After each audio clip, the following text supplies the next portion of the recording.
Speaking of failed federal judges, the injustice system in America. I was outraged this week when U.S. District Judge Margaret Garnett ruled that the death penalty is off the table for a federal prosecution of accused killer Luigi Mangione for the public execution of healthcare executive Brian Thompson. Naturally, Mangione is presumed innocent until proven guilty, but the evidence against him seems to be overwhelming. This was alleged to have been a stalking resulting in a murder, but then the worst he could get, if convicted, is life in prison without parole.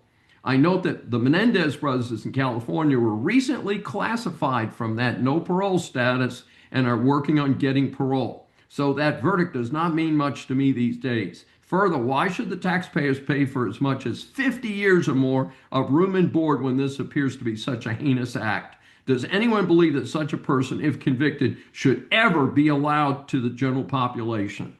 I encourage Americans to think about the victims, not the killers. In this case, you have a wife and two children who will never have the love and support of their father. For what? Best I can tell, an evil political stunt. Speaking of injustice, a guy in Houston, Texas area was the first Texas execution this year. You might say, hey, Dr. Dave, you got what you want. Nope, this fellow killed his ex-girlfriend and her subsequent boyfriend in 1998. Yes, that means he was alive for nearly 28 years longer than the two young adults he murdered. This is not justice.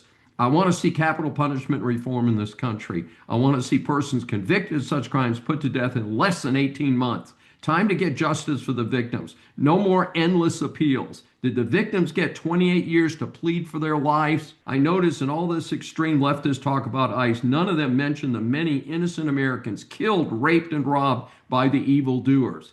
If it's time for America to focus on real victims, not the fake martyrs promoted by the left. This is Dr. David D. Shine. Thanks for joining me for this special edition of Saving America. Remember, a new Saving America show is aired on the Brushwood Media Network every Saturday at 11 a.m. Eastern Time.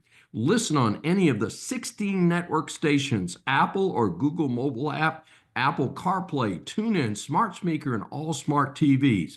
Find more information at the brushwoodmedianetwork.com. Please be sure to join us each week. We welcome and love your feedback from our growing audience.